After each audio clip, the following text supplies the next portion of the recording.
Alright, and Robert here again reporting with Republic Rising, and I just wanted to give my quick 2 cents on this topic that has resurfaced again. Like a good old case of herpes, you know, it's gone but it's never forgotten, and it will re-expose itself time and time again. And this topic's just about as fun as herpes. So let's get right into it. This is from the Daily Caller. Here's my awesome overlay. Blah. And come on, give me a clear shot. NFL players sue the NFL for the national anthem rule because it infringes on their rights, they say. Alright, this is a video I wanted to make when this story first came out, but I wasn't big into making videos at that time, so I guess now is, since it's resurfing itself, my chance. First and foremost, Colin Kaepernick, you're a whiny little bitch. Stop. You made over $10 million a year playing at best slightly above average quarterback play. The only thing that made you spectacular, or whatever you want to call it, is the fact that you were a dual threat quarterback. That your arm was slightly more accurate than Michael Vick's, and you had athleticism like him, but nowhere near the speed or agility like him, but you're able to run. And because that sets you apart from most of the NFL quarterbacks, because most of them are obviously drop back and throw, you got yourself some fame going for you, and you had yourself one really good game against the Green Bay Packers, and you parlayed that into a huge contract. And since then, you were never able to live up to it. Why? Because you're an average quarterback at best. And what makes it worse? When you take an average quarterback and then you bring in issues that T.O. wouldn't even consider bringing to the NFL field. And you're talking to a Dallas Cowboy fan where the sign that described him the best, I would say, was, my opinion of him was like, how did it go? I hated that I loved you. Because we loved the fact that T.O. had skill. He had skill out the wazoo. You couldn't stop the amount of skill T.O. had. But he was a cancer in the locker room. Just like you are, Kaepernick. And it all comes down to this, Will. We have the right to kneel for the flag. You do and you don't. You do when you're a private citizen. You have every right to kneel against the flag. When you are being paid and you are representing something larger than yourself, whether it be like, well, I'm at work doing my job, or whether you're wearing this San Francisco 49ers jersey, you have an image you are to uphold. And the one thing that I think that most people need to remember, and let's see, where is it? Right there. There actually was a rule on the books before Colin Kaepernick did this, stating what players should do for the national anthem. And it goes, and I quote, now technically, this came out of the Game Operations Manual. So you could say, well, technically then, it's not a rule. Sure, I'll cede that side. However, listen to what it says. The national anthem must be played prior to every NFL game, and all players must be on the sideline for the national anthem. During the national anthem, players on the field and bench area should stand at attention, face the flag, hold helmets under their left hand, and refrain from talking. The home team should ensure that the American flag is in good condition. It should be pointed out to players and coaches that we continue to be judged by the public in this area of respect for our flag and our country. Failure to be on the field by the start of the national anthem may result in discipline such as fines, suspensions, and or the forfeiture of draft choices for the violations above, including first offenses. So prior to this Kaepernick bullshit, that rule already was in place and was adhered to by everybody. Because everybody knew if you had an issue with the cops, if you had an issue with the military, if you had an issue with the education system, you didn't solve it while you were on the football field.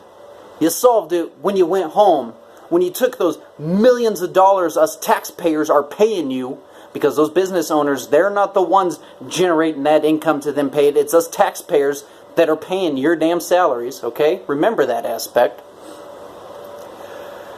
And that's a big reason why you don't have a job right now is because no one's willing to pay for that cancer, Kaepernick. But, don't get sidetracked. Get back on the train of thought. That rule was already in place. And now... Oh, I lost my train of thought on that point. That's what I get for jumping from point to point. Okay, oh well. So, there already was a rule on that.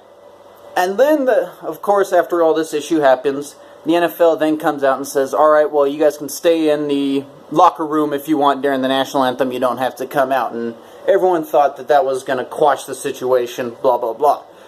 I wasn't happy with that ruling because that wasn't going to crush the talking points at the beginning of the games and where the cameras are going to be, what they're pointing at, and what's going to be talked about during the week.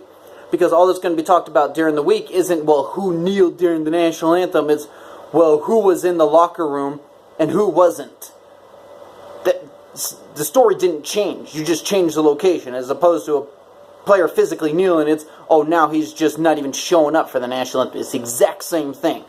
Problem wasn't solved.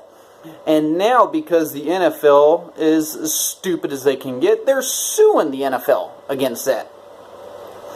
And I don't understand this, because the easiest parallel I can draw is for anyone else in any other profession. If you were to start making overt political statements and protesting on the job, do you honestly think you would be able to keep that job? Or do you think that they would tell you, shut up, we don't, regardless of what the company is, we don't care what your opinion is while you're here at the job. You're here to do what we are specifically telling you to do, that when you signed on the dotted line, that's the job you're partaking. So Colin Kaepernick, Eric Reed, and 58, whoever that is, I don't remember, that you are going to perform that job that you signed up for. Not what you feel, because you see how the left has got to put feelings in everything, and effectively what is a sport of gladiators. We're trying to inject emotion into that. That's stupid. Or not emotion, trying to inject your feelings into that. And we don't want them hitting each other too hard. That's why we pay you guys millions of fucking dollars, is so that you can take some big ass hits, because we know you're risking, in some instances, your lives. It is a physical freaking sport. Yeah, stop trying to turn it into flag football. So, what was the other point I wanted to make on that? So, the job thing. So yeah, so if I was on my job and I tried protesting, they would kick me out immediately, they'd fire me, and they'd have just cause too.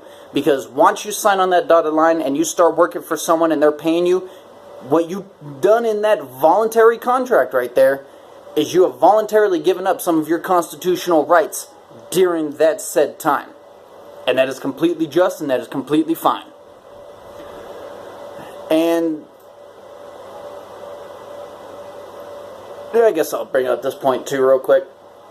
And the fact that we even hold these military tributes before the games and all that stuff, on the surface seems like a very patriotic thing to do. You know, as we're honoring those people who are going to lay down their lives to ensure that we have the freedoms to sit and watch a football game on a Sunday afternoon and have no fears at all that anything is going to happen to us. Except for the idiot drunken Eagles fan or Raiders fan. You got to watch out for those guys, because, you know, the IQs are running very low there. Yeah, I said that.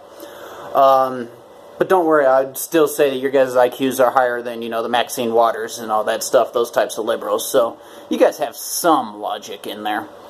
But the whole military process at the beginning of the games isn't as patriotic as you would think. Because the Department of Defense actually has to pay the NFL to perform those ceremonies. So our tax dollars go to pay the NFL tax-free organizations to hold these tributes to honor our heroes. So these tax-free organizations that thankfully Trump is now stepping in and ending a lot of these tax-free exemptions for the NFL, and he should, thank God. He's cutting out a lot of their loopholes to where they have to start paying their fair share of taxes. Do I have that one up too? I think so, yeah. So I'll go over that. But here's an article out of the Pittsburgh Gazette. Department of Defense paid $53 million of taxpayer dollars money to pro sports for military tributes. And that goes across essentially the 4 major sports here in the U.S. where we are paying tens of millions of dollars every single year just to put these on. In my opinion, that aspect of it is horribly unpatriotic. To where we, because of our season tickets, how much we pay there, and all that, I believe that the NFL owners should pocket this themselves if they really are patriots. They should hold this for free. They should not charge our military a dime to come onto the field and unveil those flags and have these flyovers. Not a dime should be paid for that. But the NFL is effectively run by, most of the owners are a bunch of gangsters, and they'll do whatever they can, obviously, to get their hands on our money, which goes to this next topic kind of on it. Oops, that one. Let me show it to you. Quick ad overlay. On Fox Sports, this one was written back in May of 2016. Taxpayers have spent a staggering amount of money on the NFL stadiums in the last 20 years. And I'll go over a couple of those numbers right quick to just give you an idea of how much the taxpayers are actually paying for these stadiums, and then we got to pay for our way in, then we got to pay for the refurbishment, and it's ridiculous. So the Chargers want $350 million from the city of San Diego to build a new billion-dollar stadium downtown, and they're holding San Diego hostage, saying, if you guys don't increase your taxes to give us that $350 million, we're going to leave and go to Santa Ana, California, I believe, or it's Inglewood, something like that. Oh no, the Rams is Inglewood, that's right. But so the NFL is holding San Diego hostage, saying, pay us $350 million more dollars on top of all the crap you're already paying us, just so we will stay here. So that clearly didn't work out too well for San Diego. Let's see. It says, over the last 20 years, the American public has spent more than $7 billion to build or renovate NFL stadiums, taking on 46% of the total costs of those projects. And then there's a link right there where you can find all the sources for those numbers. And some of the numbers to look at. The Falcons' $1.4 billion stadium cost the public close to $600 million. And that cost $600 million. The number is expected to continue to rise ahead of the 2017 opening. To add further insult to injury, the Atlanta's deal with the Falcons left no funds in the city to keep the Atlanta Braves, who then moved north to Cobb County. Minnesota's replacement for the Metrodome, U.S. Bank Stadium, is costing the public just shy of $500 million. The state of Minnesota and the city of Minneapolis forged the deal with owners Ziggy Wilf, who in 2013 was ordered by a New Jersey judge to pay $84 million for, quote, organized crime-type activities, namely racketeering and fraud. Gangsters running the NFL. Don't think that there is one honest owner. Don't think that there is one. There ain't. Alright? Cincinnati spent $424 million on the $449 million Paul Brown Stadium. Their team paid $20 million for their stadium, while the city paid $424 million for it. Tell me how that's fair. Let's see. Lucas Oil Stadium is $719 million. Downtown Arena cost the Colts a franchise worth $1 billion at the time. Only $100 million when it opened in 2008. The $619 million on the public funding is still the largest sum in NFL history. And that's right up there with what was my favorite team. Being a true Texan as I am, I've just been transplanted. I've had to move a bunch of times and to come up here to help family. I still am a Texan, but being the Texan, football was my blood. And obviously being a part of that, Dallas Cowboys, I was all about. And Jerry Jones' Dallas Cowboys, now AT&T Stadium, was the first billion-dollar venue in the United States, and one of the biggest reasons was possible as a $444 million contribution from the taxpayers, because who wants a $600 million stadium? That wouldn't have been enough. Despite newfound current negative statement to the public, funding on the stadiums of $7 billion should only be expected to rise significantly in the coming years, probably starting in San Diego this November, and that's the case. So, just goes to show that even with all the money that we put into the NFL as taxpayers, where it's one of the largest organizations in this country, they will still find a way to bend us over the table and take us for what we got. So I guess I'll wrap that up right here. It's getting to the point now to where I don't even know if I can watch football anymore. The left are doing everything they can to destroy everything they touch.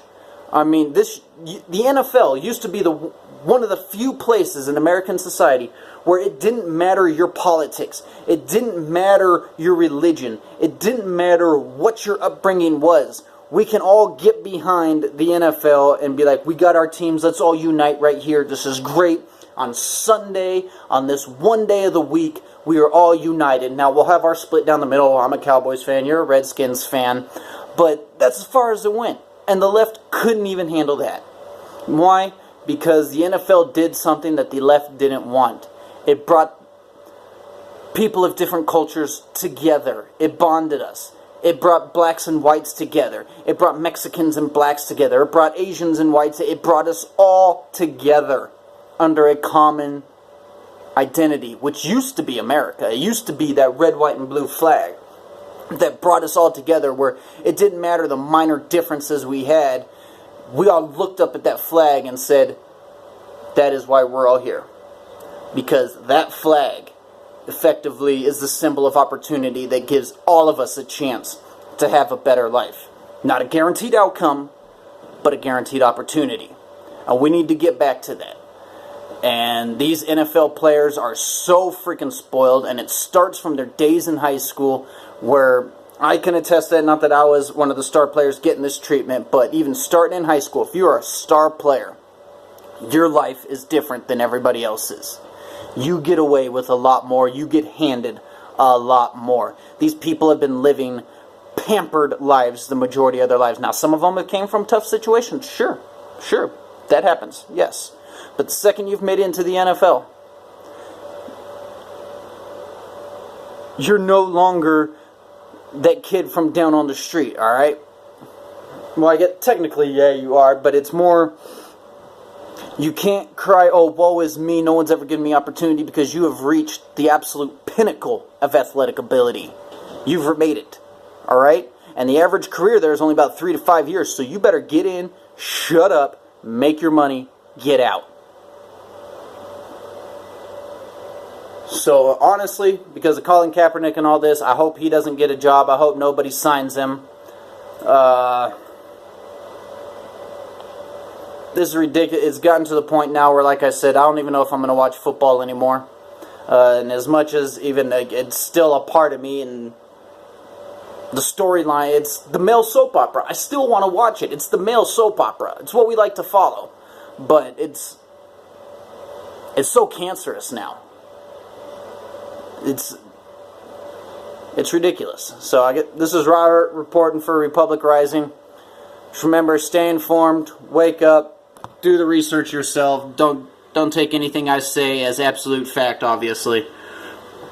Unless you want the absolute facts, then obviously listen to me. I know it all clearly.